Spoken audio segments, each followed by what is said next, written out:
Gen Z itu generasi yang earning power-nya tertinggi, tapi punya potensi paling miskin. Realistisnya sekarang Gen Z udah susah untuk punya rumah. Kenaikan inflasi itu jauh lebih cepat daripada yang bisa kita simpan atau kita tabung. Kita ingat, gampangnya saya ingat banget ya dulu ketika saya masih kecil, yang saya sering dikasih itu adalah belajar untuk menabung. Belajar untuk mikir gimana saya bisa menghasilkan yang lebih banyak. Mindsetnya aja dari kecil nih ya.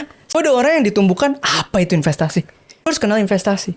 Kalau bisa hidup nggak ada cicilan. Mindsetnya dulu, habitnya dulu. Mereka harus tahu progres, mereka harus tahu pondasi. Karena ya itu tadi, saya ambil contoh ketika saya masih kecil dulu, yang diajarin adalah pokoknya itu taruh uang, tabung aja di bank, dapat bunga sekian. Padahal kalau saya sekarang menyadari, saya hitung-hitung, berat sih untuk mencapai bisa untuk uang pensiun gitu. Kita berat sekali. Tadi yang Feren bilang tadi itu benar sih, bahwa ya kita harus kerja lebih banyak. Dua, kalau udah mulai mengumpulkan, nah tolong jangan lupa untuk disiplinnya. Pada titik awal ya memang kita harus belajar disiplin. Mau kita sisihkan 10% kayak, mau 15% kayak, mau 5%, nggak masalah. Yang penting harus ada disisihkan untuk kita tabung. Syukur-syukur kita ketemu kerjaan yang sesuai sama passion kita. Tentu saja itu diberikan keterampilan. Therefore memang saya akui bahwa anak muda sekarang harus lebih mau belajar lebih banyak memang, apalagi dengan persaingan yang semakin ketat saat ini. Karena kita bertambah, kita dapat usaha kita udah berhasil. Misalnya kalau kita yang mulai usaha sendiri, otomatis kita bisa kan katakanlah menjadi 2 juta. Nah, itu hasilnya akan bisa mempersiapkan kita menuju ke angka akhir yang tadi kita inginkan. Dan habit itu emang harus dimulai dari sekecil mungkin. Anggap tadi kayak gaji UMR 5 juta. Lu kalau terima gaji, lu langsung pindahinnya gimana? Ke itu aplikasi tabungan Langsung itu. investasi justru. Iya. Ya, aku langsung memang sisihkan.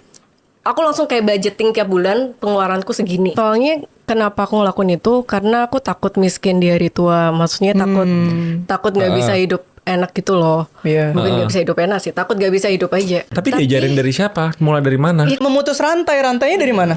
Ininya dulu, nggak mau. Jadi menurut gue agree yang lu ngomong tadi. Persiapan menuju ke depan, ini otaknya dulu yang harus kita isi, Pak. Kita harus merubah mindset tadi, Raymond bilang bahwa kita harus merubah dulu mindsetnya supaya bahwa semua itu ada jalan, tapi kita harus mau berusaha. Berusahanya apakah gampang? Belum tentu. Mungkin berusahanya bisa susahnya setengah mati. But at least kalau kita berusaha pasti akan ada hasil, biarpun hasilnya mungkin nggak sampai luar biasa, tapi lebih baik daripada kita nggak berusaha. Setidaknya itu dulu yang gue pegang. Maka dari dulu yang gue lakukan apa? Nabung. Gitu. Lu serius gak sih? Enggak. Nggak ya? Oh, orang tuh Untungnya cukup ya.